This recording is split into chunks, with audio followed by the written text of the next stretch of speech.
Hello students. So today we are starting with our topic light.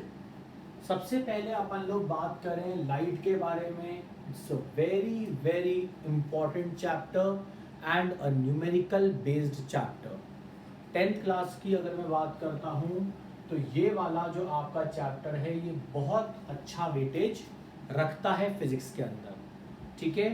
Second part, सबसे पहले अपन कोई भी chapter पढ़ने से पहले अपन ये बात कर लेते हैं कि ये लाइट होती क्या है, वाई वी आर यूजिंग, कहाँ कहाँ पे अपन लोग इसको यूज करेंगे एंड सो ऑन. तो सबसे पहले मैं बात करता हूं what is light.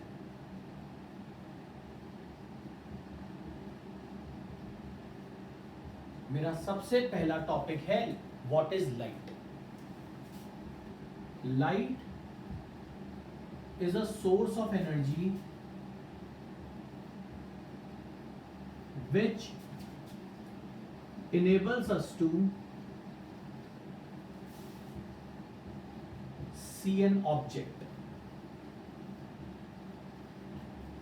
Light is a source of energy, yeah, it is a form of energy which enables us to see an object.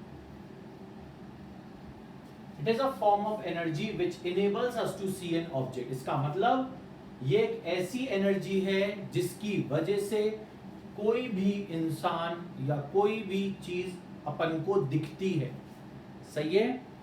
Next part, अपन को ये पता होना चाहिए लाइट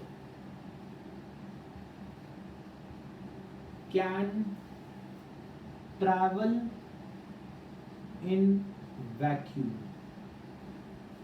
आई होप आप लोगों ने 9th क्लास में टॉपिक पढ़ा होगा sound.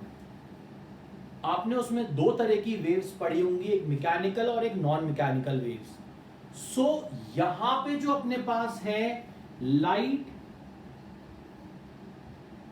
Is a non mechanical wave.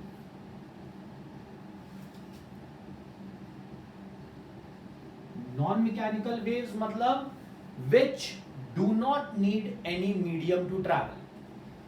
Mechanical waves मतलब which need a medium to travel. Mechanical waves में sound waves आता था. यहां पे अपने पास it is a non mechanical wave और इसको दूसरी भाषा में अपन बोलते थे electromagnetic wave. It is known as electromagnetic waves और EM waves. इसको अपन ये भी नाम बोलते हैं EM waves. तो सबसे पहली बात, ये आपकी वैक्यूम में ट्रैवल कर सकती है. और नेक्स्ट बात जो आपको जानने की बहुत जरूरी है, as the density increases, as the density increases speed of light decreases. Sound में एकदम उल्टा होता था. साउंड में जैसे जैसे मेरा डेंसिटी इंक्रीज होती थी, मॉलिक्यूलर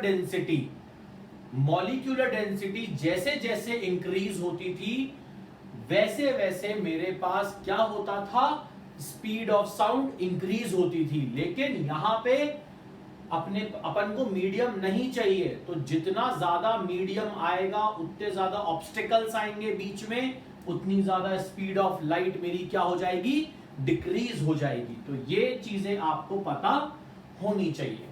ठीक है. And next part is the branch of physics which deals with light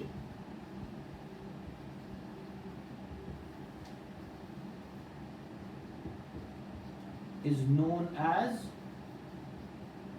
optics.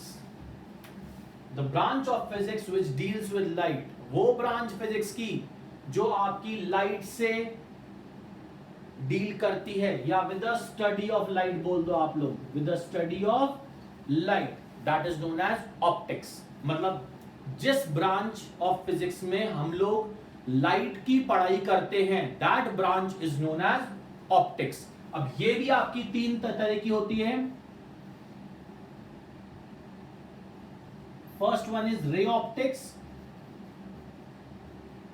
second one is wave optics, and third one is quantum optics. The best part is अपने 10th के course में यही है सिर्फ ray optics, which deals with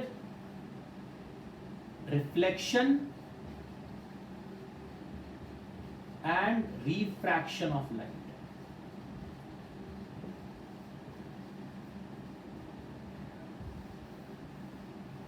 Which deals with reflection and refraction of light.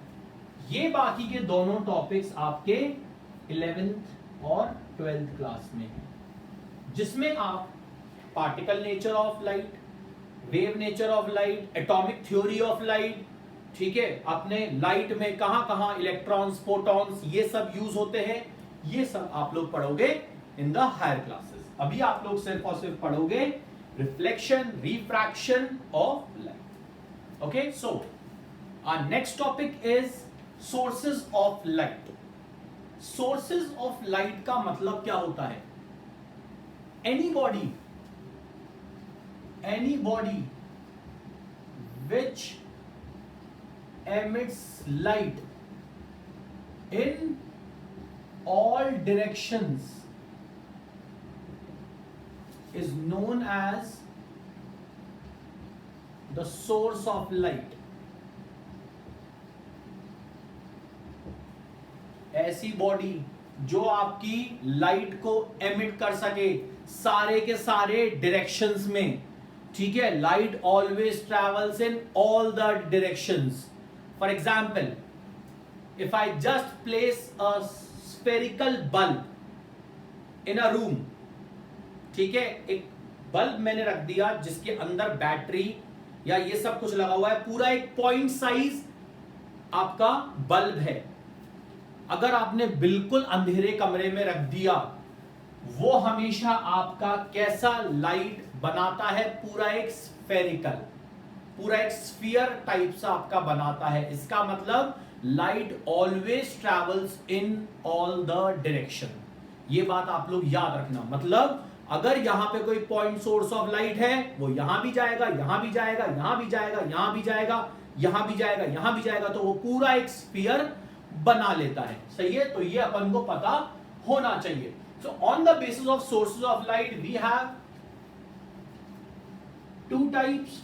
One is the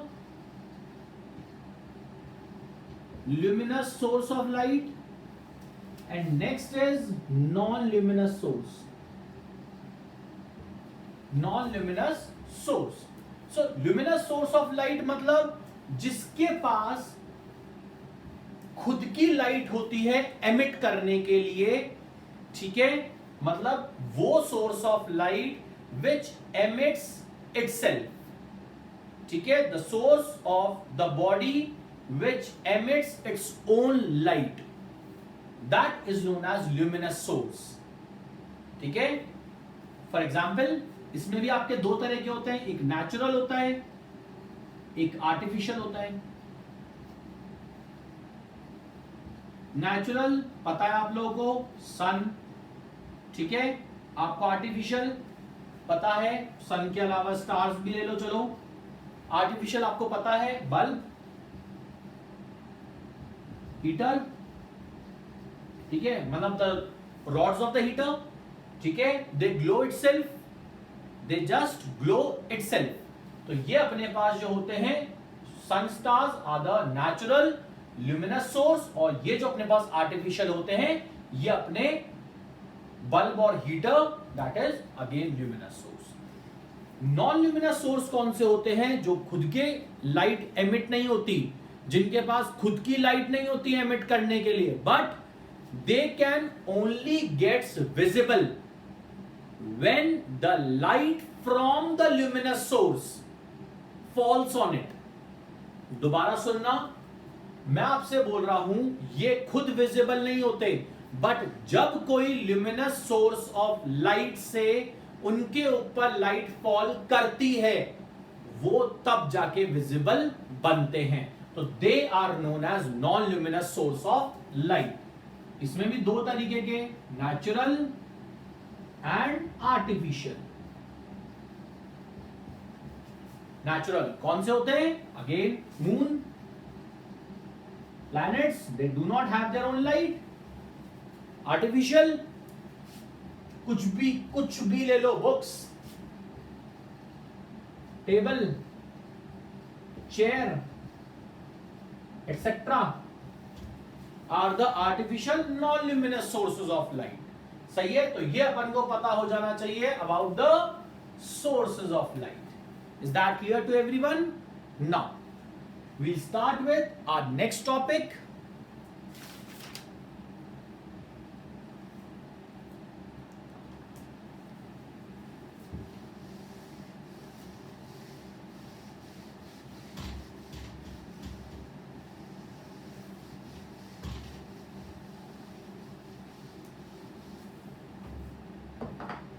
ठीक है, ये थोड़ा सा अपना थ्योरेटिकल पार्ट है, इसलिए मैं इसको थोड़ा जल्दी जल्दी कवर कर रहा हूं। Next is the types of medium.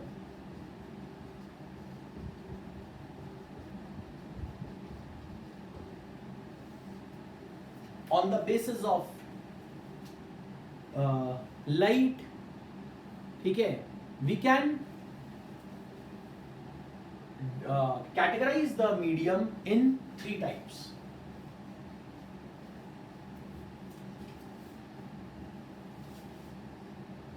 Transparent medium,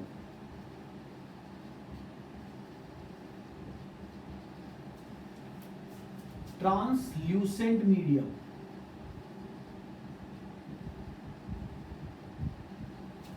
opaque medium.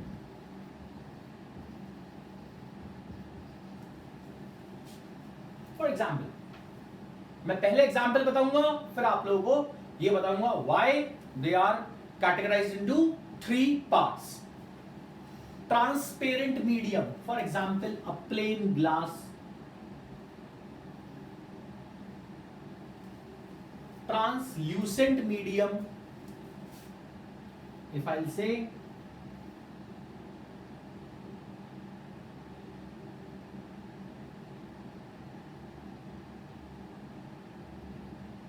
a glass of sugar solution.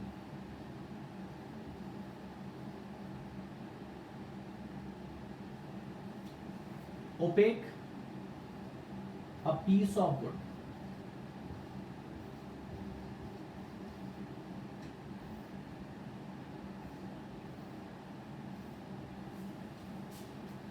Now, in this, when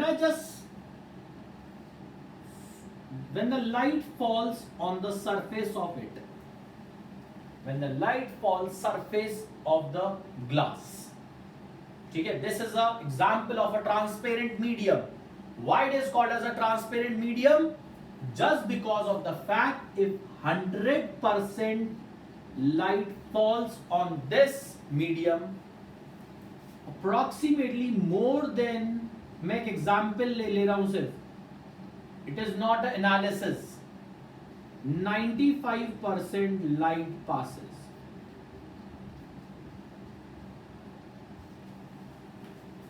ठीक है, that kind of medium is known as a transparent medium. मतलब where the most of the light passes through the medium is known as a transparent medium. When I'm taking here, when I'm just incidenting the light, 100% light is going from passing through this solution. यहां से वहां पे कितनी light जाएगी? मैं मान लेता हूं अप्रोक्सीमेटली 40% लाइट और लेस देन दैट. तो this kind of medium is known as translucent medium. But when 100% light falls on the opaque medium, no light will pass through the opaque medium. So this kind of medium is known as a opaque medium. So वो medium जिसके पार कोई भी light नहीं जाए वो कहलाता है आपका opaque medium. तो अपन को ये बात पता होनी चाहिए, on the basis of light we can divide the medium into three parts, transparent, translucent and opaque medium. अब ये ओपेक मीडियम जो होता है ये आपका कैसा भी हो सकता है, either the surface would be a reflecting surface और the surface would be a absorbent. सही है, या आपका एब्जॉर्बिंग सरफेस भी हो सकता है या आपका रिफ्लेक्टिंग सरफेस भी हो सकता है। मतलब लेकिन ऐसा नहीं होगा कि यहां से लाइट उस तरफ चली जाए, ऐसा बिल्कुल नहीं होगा। यहां से लाइट उस तरफ बिल्कुल पास नहीं होगी आपकी, तो ये आपको पता होना चाहिए। So next we'll start with our next topic. So we are starting with our next topic, ray of light. क्या होता है अपना ray of light? Ray of light is a straight path. कोई भी आपका path which shows the direction of the light, ठीक है, it shows the path of the light where the light is moving। आपकी लाइट कहां से कहां पे जा रही है। अगर मान लो आपकी लाइट यहां से यहां जा रही है, मैंने ऐसे शो कर दिया, ये कहां जा रही है किसको पता, बट अगर मैंने एक एरो शो कर दिया, ये मेरे को पता लग जाएगा the light is going from here to here. ठीक है, और अगर एक से ज्यादा आपकी रेज होती हैं, ये कहलाती है आपकी बीम ऑफ लाइट।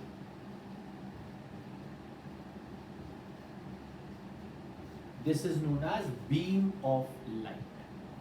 ठीक है, तो ये अपन को पता होना चाहिए, ये कभी कभार अपन से पूछ लेता है, और अपने ज्यादातर रे डायग्राम्स के अंदर अपने रेज ही काम में आएंगी, अदरवाइज आपको बोर्ड में नंबर नहीं मिलेंगे। ये बात आप लोग याद रखना।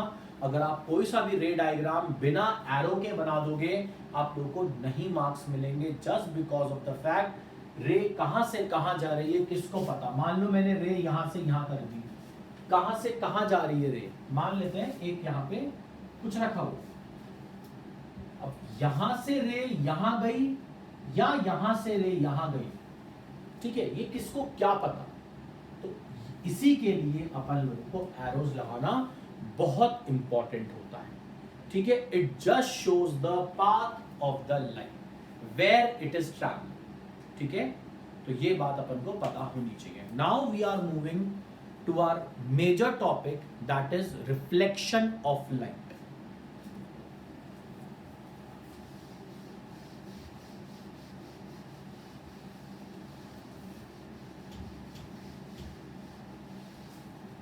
सबसे पहले मेरे को पता होना चाहिए रिफ्लेक्शन ऑफ लाइट होता क्या है। उसके बाद मैं इसके दो टाइप पढ़ लूंगा, लेकिन उससे पहले मेरे को जानना बहुत जरूरी होता है what is the ray of light, sorry what is the reflection of light. When a ray of light is incidented on a surface,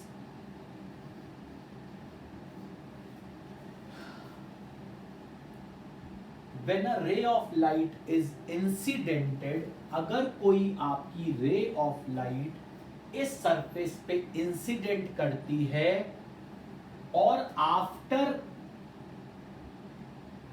intersection to that surface, या मैं आपसे बोलूं इस सरफेस पे भिड़ने के बाद, ठीक है, after incidenting on this surface it goes in the same medium, वो उसी मीडियम में चली जाती है जिस मीडियम से वो आई थी।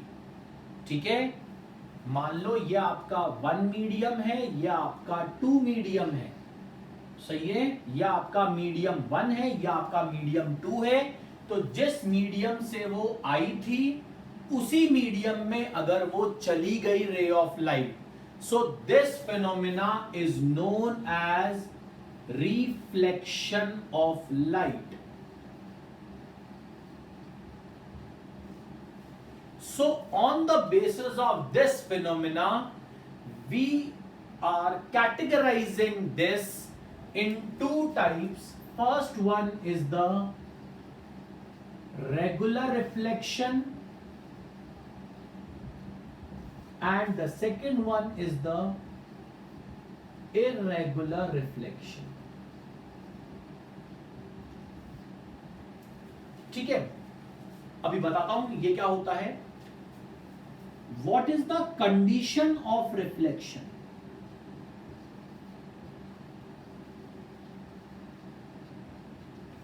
याद रखना, ये जो सरफेस होना चाहिए पीछे वाला, नॉट आगे वाला, ये जो पीछे वाला सरफेस होना चाहिए, it should be well polished surface. ये बात आप लोग याद रखना. This is the condition of reflection. It should be well polished surface. इसके लिए we use silver. So silver coating जो अपन लोग करते हैं ग्लासेस के पीछे, ज्यादातर अपने घरों में जो मिरर्स लगे होते हैं उसके पीछे सिल्वर कोटिंग होती है, because silver is a very good reflector. Silver जो होता है वो बहुत अच्छा रिफ्लेक्टर होता है. और उसके पीछे हम लोग रेड ऑक्साइड का पेंट कर देते हैं. किसका पेंट करते हैं? रेड ऑक्साइड का.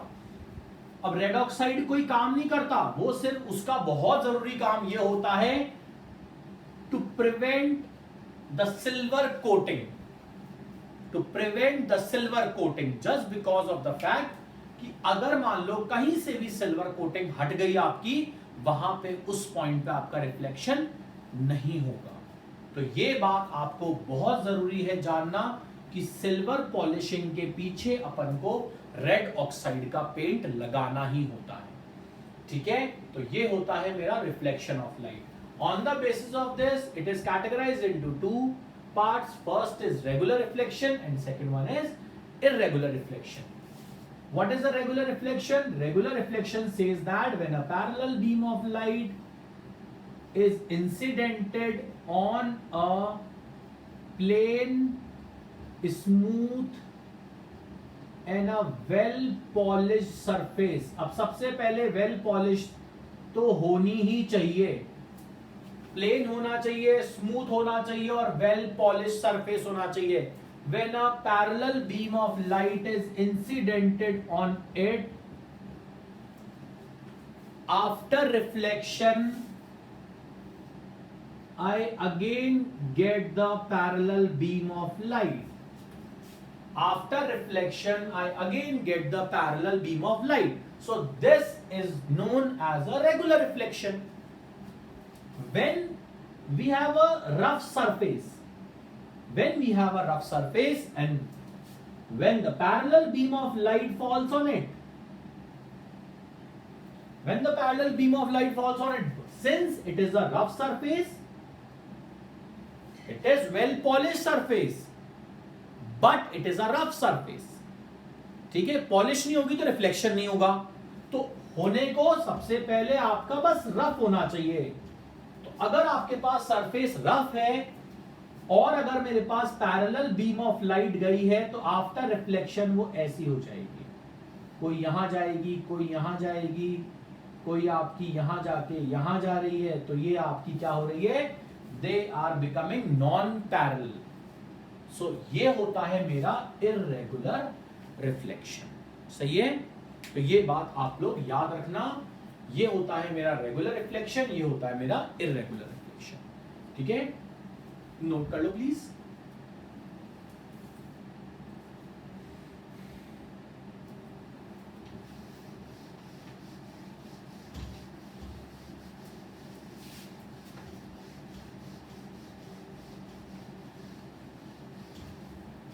चलो अब बात करते हैं अपने लॉज ऑफ रिफ्लेक्शन की.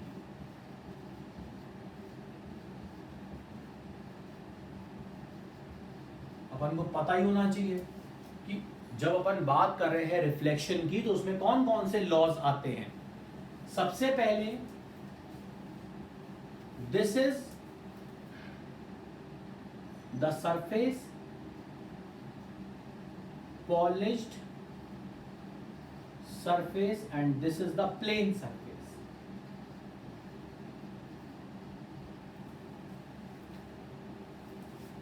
When a light is incidented on this surface, this is polished.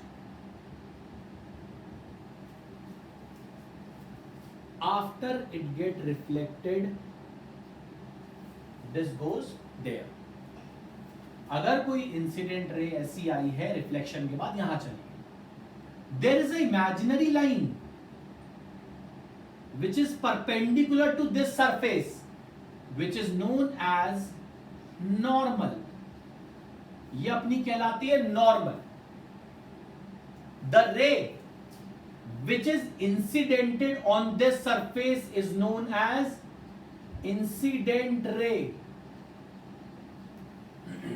The ray which gets reflected after reflection is known as reflected ray.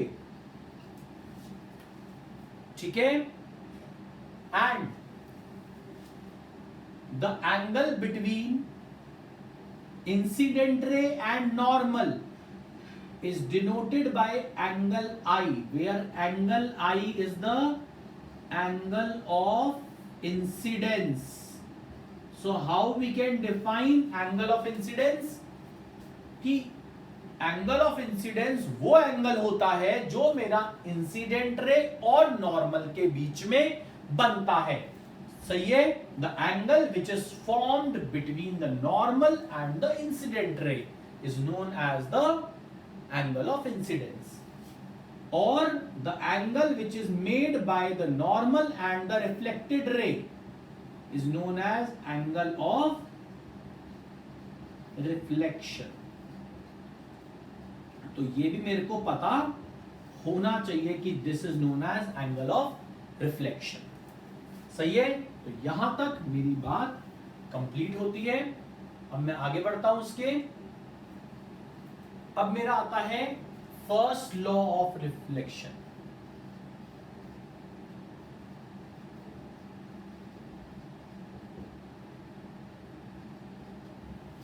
The first law of reflection says that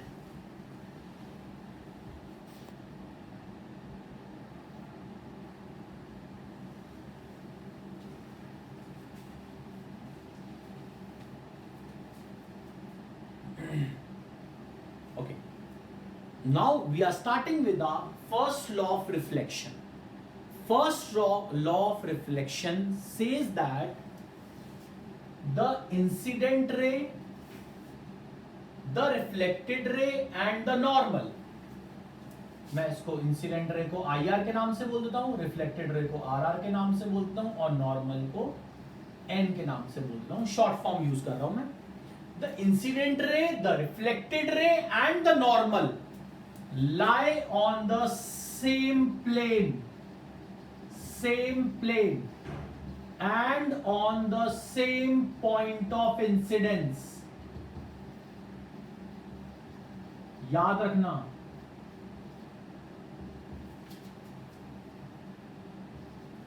ये चीज याद रखना आप लोग. मतलब incident ray, reflected ray और normal, ये तीनों आपकी जो होती हैं रेज, ये आपकी मतलब ये दोनों रेज और नॉर्मल एक तो सेम प्लेन पे होती है, एक ही प्लेन पे होंगी और एक ही पॉइंट पे होंगी. तीनों की तीनों रेज आपकी एक मतलब सॉरी दोनों रेज और नॉर्मल आपकी एक ही पॉइंट पे होंगी. And this point is known as point of incidence. Point of incidence. Second law मेरा कहता है angle I equals to angle R. That is, angle of incidence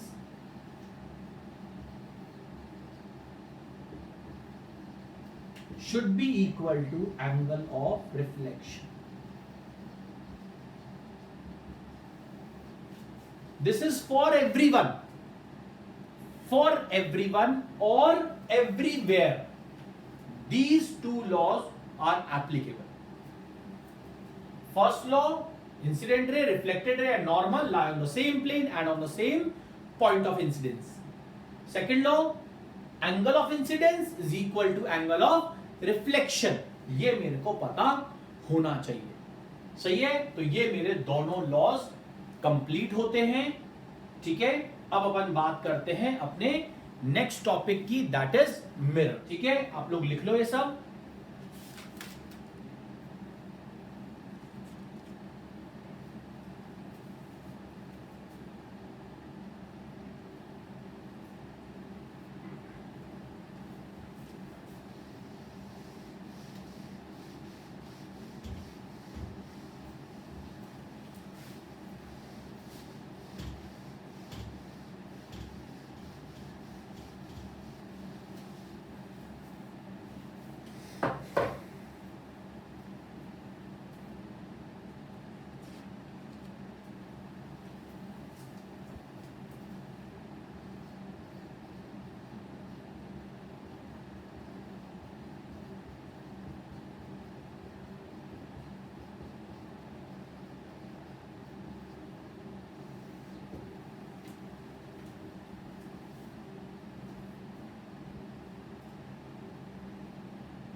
Okay, so we are starting with mirrors. उससे पहले हमको ये पता होना चाहिए ऑब्जेक्ट क्या होता है और इमेज क्या होती है. ऑब्जेक्ट क्या होता है और इमेज क्या होती है. ऑब्जेक्ट अपना होता है any body which emits rays is known as an object. ऐसी कोई बॉडी जो अपने में से रेज एमिट कर दे, that is known as a object. Image क्या होता है? शॉर्ट फॉर्म में reproduction of the object made by the lens और द मिरर्स. ये अपन को पता होना चाहिए, या तो लेंस बनाता है अपना या मिरर्स बनाते हैं ऑब्जेक्ट का रिप्रोडक्शन. ऑब्जेक्ट की ही क्या बनती है? एक इमेज. सही है. अब ये जो इमेज होती है यह आपकी दो तरह की होती है. एक रियल इमेज होती है और एक आपकी वर्चुअल इमेज होती है. अभी बताता हूं क्या क्या होती है ये. रियल इमेज आपकी वो होती है, बहुत सिंपल सी डेफिनेशन है, बहुत सिंपल सी आपकी डेफिनेशन है इसकी. Real images are those images या any image which can be taken on the screen are known as real images. और ये the images which cannot be taken on the screen are known as virtual images. तो ये मेरे को पता होना चाहिए ऐसी इमेजेस जो मैं स्क्रीन पे ले सकता हूं. अब ये सबसे बड़ी बात आती है, स्क्रीन क्या होता है? Screen could be any opaque object. ठीक है, हम क्या करते थे बचपन में? कांच से सूरज की तरफ टेढ़ा करके और उसकी इमेज छत के ऊपर बनाते थे. सही है, हम लोग छत पे खड़े होके सूरज से कांच पे उसकी रोशनी डाल के और हल्का सा उसको टिल्ट करके और अपन को नीचे एक सर्किल दिखता था छोटा सा. So that is a real image which you are taking on a screen and that screen is the अपनी जो छत होती थी, ठीक है, जो अपना ग्राउंड होता है वहां पे जहां पे अपन लोग लेते हैं. सही है. तो ये बात आप लोग याद रखना, that are known as real images. और वर्चुअल इमेजेस कौन सी होती हैं? वर्चुअल इमेजेस होती हैं जो कभी भी स्क्रीन पे नहीं ली जाती. ठीक है. मान लो अगर मैं किसी प्लेन मिरर के सामने खड़ा हूं, मेरी इमेज उस प्लेन मिरर के अंदर बन रही है, वो अंदर बनेगी मिरर के कभी बाहर नहीं बनेगी. तो वो इमेजेस जो हमेशा मिरर के अंदर बनेंगी, ठीक है, जो कभी भी स्क्रीन पे नहीं ले सकते अपन. ठीक है. Screen are any kind of opaque objects. सही है. तो वो जो आपकी होती हैं they are known as virtual images. अब जो रियल इमेजेस होती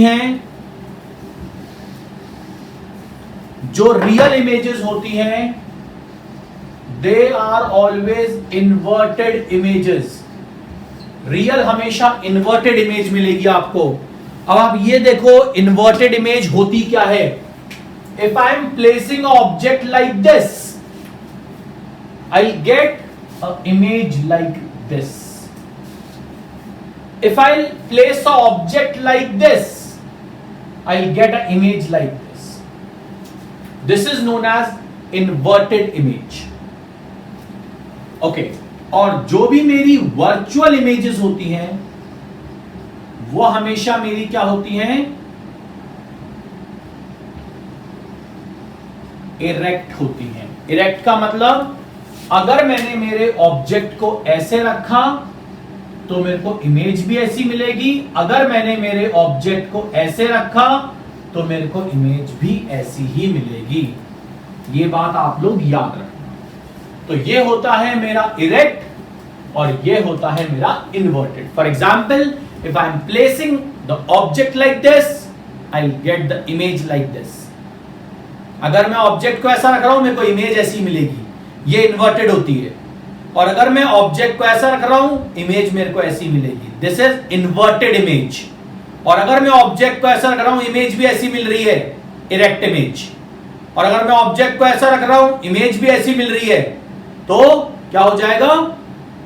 इरेक्ट इमेज. तो ये बात आप लोग याद रखना. What are real and inverted images and what are virtual and erect images. सही है.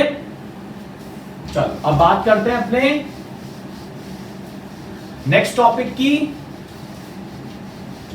That is types of mirrors.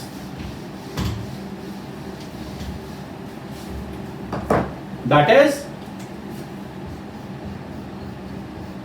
Types of mirrors. अब सबसे पहले अपन बात करते हैं मेरे टाइप्स ऑफ मिरर्स की. कितने टाइप के मिरर होते हैं? 2 टाइप के मिरर होते हैं. एक जो मेरा प्लेन ग्लास से बनता है, this is known as plane mirror. And the mirror which is made by the spherical glass, they are known as spherical mirrors. ये मेरे प्लेन ग्लास से बनते हैं, ये मेरे स्फेरिकल बॉल ऑफ ग्लास से बनते हैं. वी अज्यूम दैट ये जो आपका मिरर बनेगा that is a piece of a spherical ball of glass. सही है. ये होता है मेरा प्लेन मिरर जो कि एकदम प्लेन होता है और इसके पीछे से पॉलिश्ड होती है. ये होता है मेरा प्लेन मिरर. और यहां पे मेरा एक स्फेरिकल मिरर जिसको मैंने 2 तरीके के होते हैं. यहां से मैंने इसको काटा और यहां से मैंने इसको पॉलिश कर दिया. तो जिसका आउटर सरफेस पॉलिश होता है, जिसका आउटर सरफेस पॉलिश्ड होता है, ये तो मैं हटा दूं.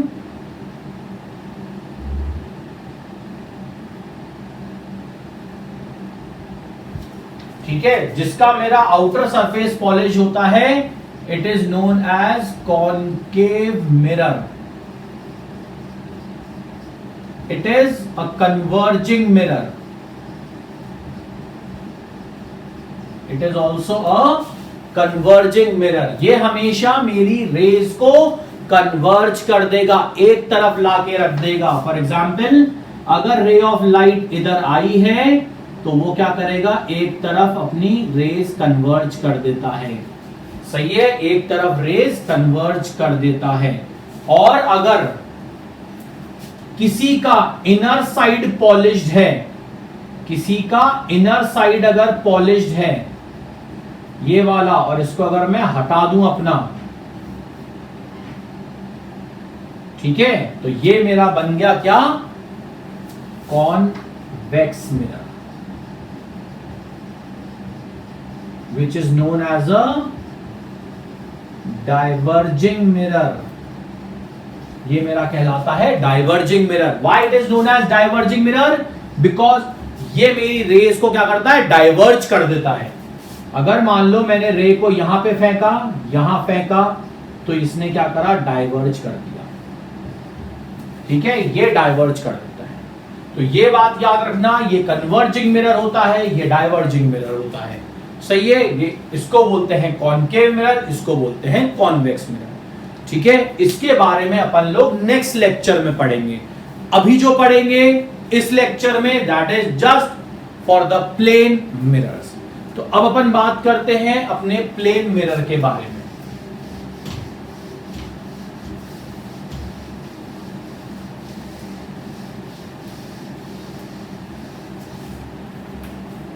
सबसे पहले अपन बात करते हैं अपने प्लेन मिरर के बारे में कि प्लेन मिरर बनता कैसा है, इसके रूल्स क्या होते हैं फॉर्मेशन ऑफ द इमेज के, ये अपन को पता होना चाहिए. अच्छा, this is the axis which is known as principal axis. ये अपनी होती है principal axis, which is always perpendicular to the plane mirror. It is always perpendicular to the plane mirror. अच्छा, there are two rules for the plane mirror. First rule says that the ray which incident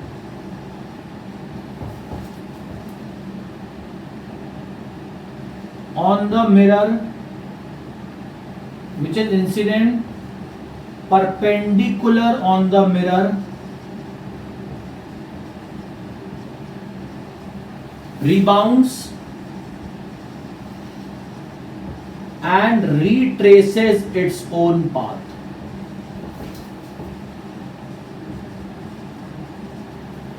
It rebounds and retraces its own path. ये सबसे पहले तो rebound करती है, उसके बाद अपने पाथ को रिट्रेस करती है. दूसरा, angle of incidence is equal to angle of reflection. This is the law of reflection. ये तो करना ही चाहिए इसको. सही है, सेटिस्फाई. तो ये दो रूल्स होंगे जिनके मुताबिक अपन लोगों का क्या बनेगा, इमेज बनेगी. सही है, जो रे डायग्राम बनेगा वो इसके अकॉर्डिंग बनेगा. देखते हैं कैसे. For example I place the object of this height. ठीक है, one ray will go perpendicular to the mirror और parallel to the principal axis. Perpendicular to the mirror और parallel to the principal axis. या तो ये रे आपकी इस मिरर पे परपेंडिकुलरली जाएगी या इस प्रिंसिपल एक्सिस के पैरेलल जाएगी. तो क्या होगा, पहला वाला रूल इसका फॉलो करेगा, ये रिबाउंड हो जाएगा और रिट्रेस कर लेगा अपना own path. Second law, angle of incidence is equal to angle of reflection. तो एंगल आई और एंगल आर, बट ये दोनों आपस में मिले ही नहीं. तो अपन क्या करेंगे, इनको पीछे एक्सटेंड कर देंगे.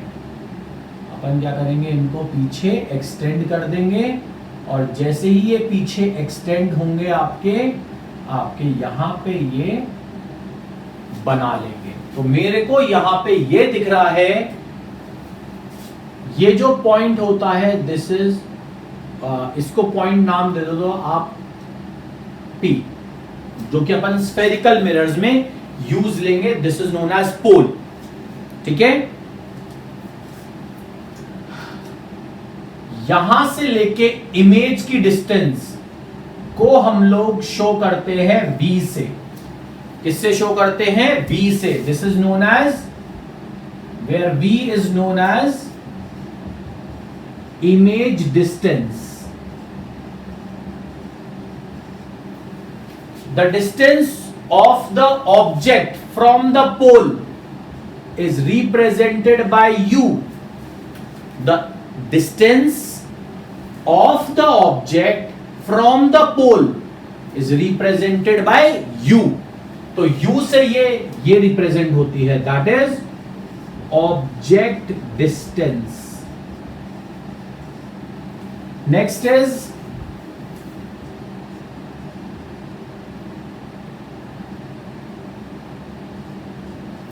HO, that is the height of object.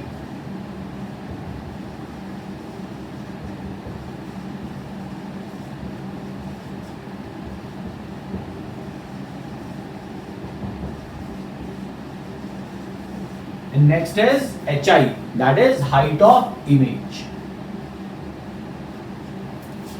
अब सबसे पहली बात, इसमें कुछ कुछ आपको कैरेक्टरिस्टिक्स दिखेंगी। पहली कैरेक्टरिस्टिक,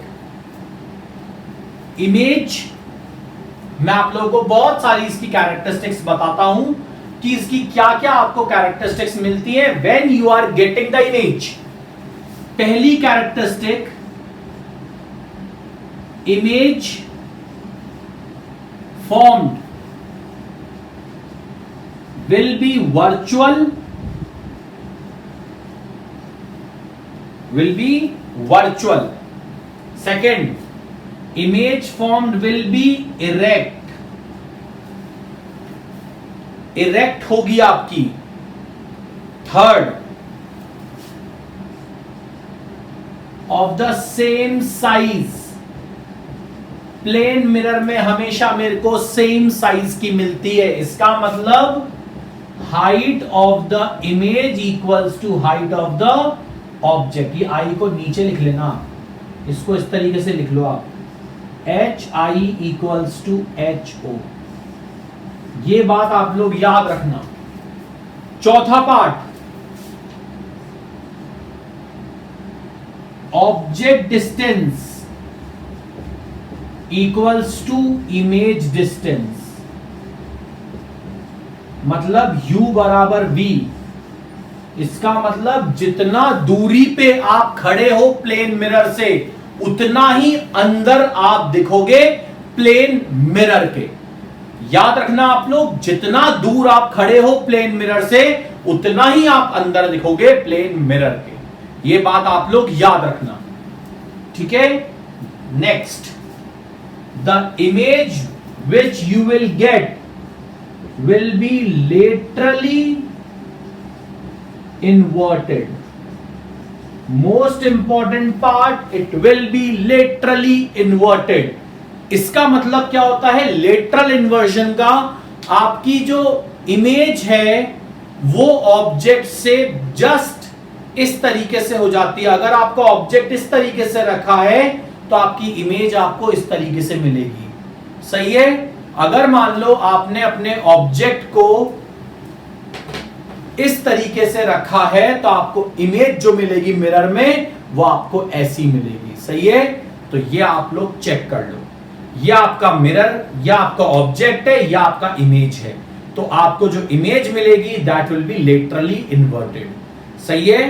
तो अगर आप लोग यहां से देखोगे, जो बंदा सबसे लेफ्ट में था यहां से वो बंदा सबसे राइट में हो जाएगा। समझ में आ गई बात आप लोगों को? तो ये अपन को पता होना चाहिए, that would be the concept of plane mirror. सही है? अगर मान लो मैंने यहां पे लिखा B, मुझे मिरर के अंदर जो बी दिखाई देगा वो कुछ ऐसा दिखाई देगा। वो साइज आप लोग देख लेना, ये मत कहना सर बड़ा हो गया छोटा हो गया, साइज आप लोग देख लेना, साइज सेम बनेगा।